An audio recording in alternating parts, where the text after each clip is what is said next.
हैं आप सबके स्नेह से। आप सभी को नमस्कार। मैं बाल प्रहरी और बाल साहित्य संस्थान अल्मोड़ा उत्तराखंड की ओर से आप सभी का स्वागत करता हूं, हार्दिक अभिनंदन करता हूं आज के 653वें ऑनलाइन कार्यक्रम में।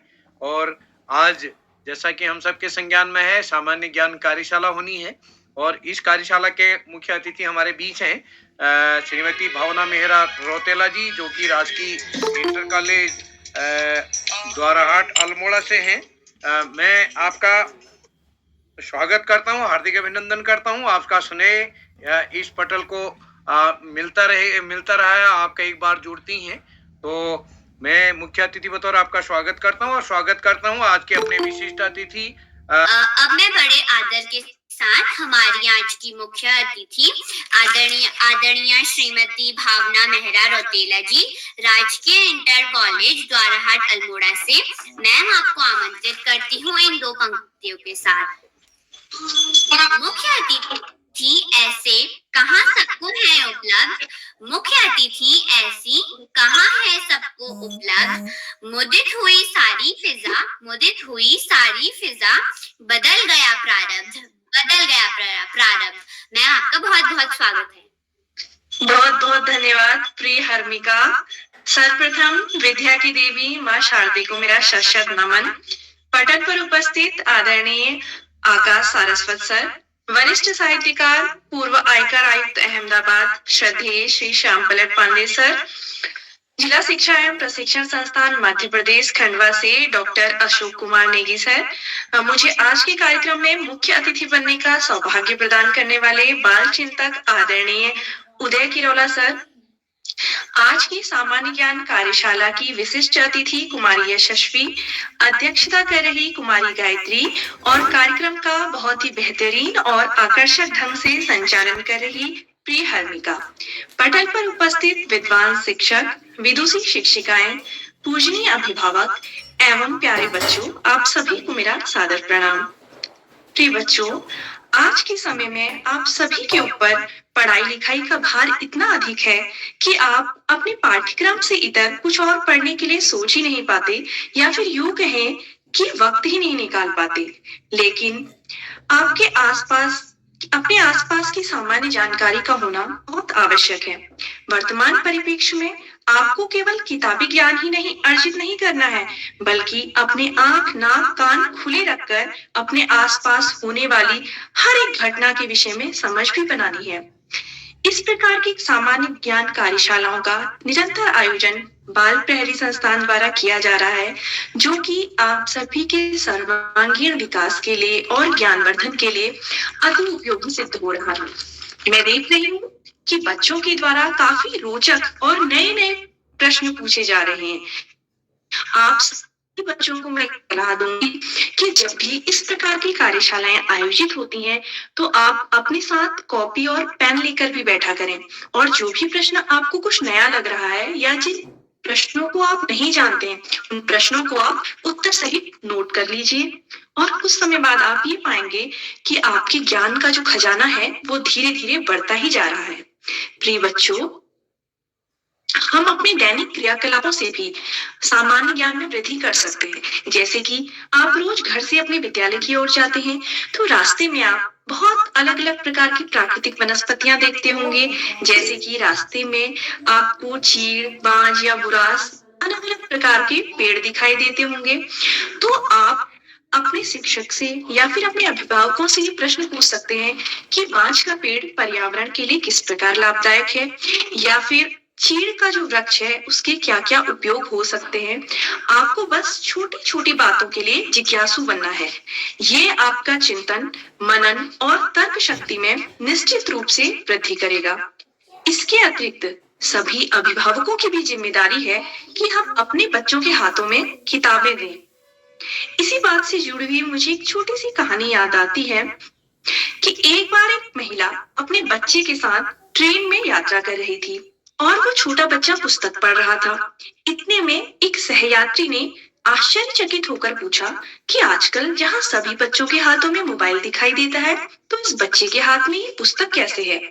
बच्चे की माँ ने मुस्कुराते हुए उत्तर दिया, बच्चे के हाथ में पुस्तक देने से पहले मैंने स्वयं की आदत में सुधार किया और मोबाइल से दूरी और किताबों से दोस्ती की। इस कहानी ने मुझे बहुत प्रभावित किया। वास्तव में हम सभी को ये चाहिए कि बच्चों में पढ़ने की आदत हम अपने घर से ही विकसित करें। आज की सामान्य कार्यशाला में मेरे भी सामान्य ज्ञान से संबंधित 2 प्रश्न हैं। पहला प्रश्न ओजोन परत से संबंधित है। ओजोन परत किस मंडल में पाई जाती है? ओजोन परत किस मंडल में पाई जाती है? समताप मंडल, वायुमंडल, क्षोभ मंडल, समताप मंडल। बिल्कुल सही उत्तर समताप मंडल। प्यारे बच्चों, आपने पढ़ा होगा कि वायुमंडल में 5 परतें पाई जाती हैं। उसमें दूसरे नंबर की जो परत होती है, क्षोभ मंडल के बाद जो समताप मंडल है, वहां ओजोन परत पाई जाती है। दूसरा प्रश्न है, भारत में पहली बार रेल कब और कहां चली? भारत में पहली बार रेल कब और कहां चली? 16 अप्रैल 1853 में चलाई गई थी। आगरा से मुंबई। बहुत सही, बिल्कुल बहुत सही उत्तर दिया आप सभी बच्चों ने। भारत में पहली बार रेल 1853 में मुंबई से ठाणे के बीच चलाई गई थी, जिसमें जो दूरी थी वो 35 किलोमीटर लगभग थी। प्यारे बच्चों, इस पटल में मैं जनवरी 2023 से जुड़ी हुई हूँ और तब से आप सभी की बच्चों की गतिविधियों का मैं निरंतर अवलोकन करती आ रही हूँ। आप सभी बच्चे बधाई के पात्र हैं जो इस प्रकार के कार्यक्रम में इतने बढ़ चढ़कर हिस्सा ले रहे हैं और इतनी छोटी उम्र में ही आप अलग अलग विधाओं में निपुण हो रहे हैं। इन्हीं शब्दों के साथ आप सभी बच्चों को मेरा ढेर सारा प्यार, शुभ आशीष। आप सभी खूब मेहनत करें, खूब पढ़े लिखें, सफलता के शिखर को छुएं। और एक बार फिर से आदरणीय उदय शंकर किरोल सर का बहुत बहुत धन्यवाद कि उन्होंने मुझे ये मंच उपलब्ध कराया।